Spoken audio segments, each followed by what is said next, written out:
Welcome to The Weird with your boy Prue. We're doing A Clockwork Orange by Anthony Burgess. I can't pronounce it. I want to get right into this. I don't have long to make this review. I am grilling chicken during this. So if you hear beep, beep, beep, it's not robots. It's I'm grilling. And you know what? I'm going to shut this dang door for once. It ain't staying shut. That's where Mr. Thomas lives. All right, terrific. Okay, so plot. The plot consists of Alex. Alex and his crew kind of are like in a gang of 3 other people, my favorite being Dim, who's like the beta, and to Alex's alpha. And they're basically a gang, and they fight another gang. They beat the shit out of them. They find a dude, do bad stuff at Homeboy's house. But at one point, something happens, not saying it, but Alex gets taken in by the fuzz, and they give him a test to where they sort of change his brain to where anything violent or sexual or whatever happens, he gets sick, and it's thought programming. So I thought that was really cool. So I'm going to give the plot a B. That's a solid B plot. Like, it's cool. You're in a gang, so you get that gang brother mentality, but they are fucking weird. They're fucking weird. All right, so let's do characters. Characters. You know what? I don't understand what time frame we're supposed to be in. I don't know what Caribbean milk bars are. But Alex seems to like that, classical music and sex. I don't like classical music. I like classic rock. I don't like Beethoven too much. But I do like milk. So I guess maybe me and Alex would be buddies. Then his whole gang of, they're called droogs. I don't know what a fucking droog is. I think it's like a homie, a bra. And like they hang out. And then they do like gang shit. But when Alex gets captured, they'll just flake on him.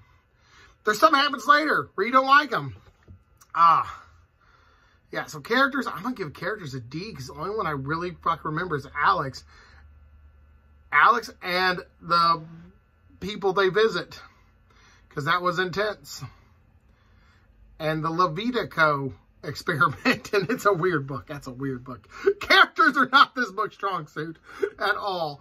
But let's get to pros and cons, and that's where I think this video is going to dwell in time. Pros, it was an extremely ultra-violent, which is a term in the book. It was indeed a deep thought into processing thought control and mind manipulation. Like, have I experienced that before? Maybe, but I wouldn't know. Maybe that's why some of the stuff I don't like I don't like tryptophobia or whatever, like lots of holes in things. So maybe I was conditioned at one point to not like that. I don't fucking know. So that's a cool little thing about the government thought control. And the writing is not bad, and it's a lot of entertaining stuff happens. So that's really cool. I really like that. But I want to get to the cons. I don't fucking understand a goddamn word that's going on in that book. I don't know what a droog is. I don't know what the ultra-violence is. I don't know what the Korean milk bar is. There's a line here. I marked it in page 88. Kish, kosh, kush, you little terror. And then it really started. Bit in a queer, gentle way, with nobody raising much. G-O, golosh much? Kish, kosh, kush, no one raising a golosh much. I don't understand a word they're saying. I got a glossary in the back of this one that kind of helped me with it. But it was just, the con is that I don't understand. It's like I'm reading. If I was in the late 1800s reading a book written today with all of our slang terms, I could see that, like when I read H.P. Lovecraft, like, man, H.P. Lovecraft would not get some of my terms used today. So I don't get their terms used in that book. But it was interesting enough where I wanted to keep going. But it wasn't interesting enough to where I gave a fuck. Journey. How did I like this book? Well, I don't know.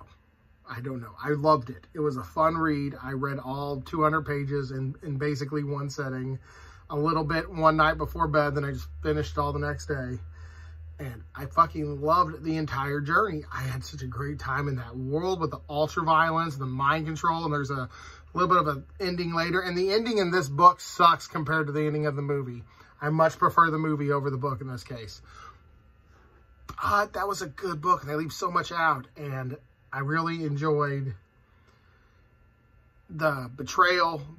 There's a scene I can't discuss without being a spoiler that really hit home after he gets out of the Levitico experiment where he learns thought processes and can think on his own again. And that really hit home with me of how people can change. So, I mean, like, that's going to stick with you. So that point is an A. But also on the F part is, I had to keep fucking stop reading to go in the back of the book and find out what... Bog, bust, and bleed you, you gonzy bastards. That's a legit line. Bog, bust, and bleed you, you gronzy bastards. Well, I don't know what that is. That's just picking out gronzy. So, that being said, I'm going to give this book a very high C. I think if you have a mental proprietary for extreme literature, this is a good place to start. But if you're easily deterred by words you don't understand, this book will totally give you a headache. This has been your boy Prue. Stay creepy.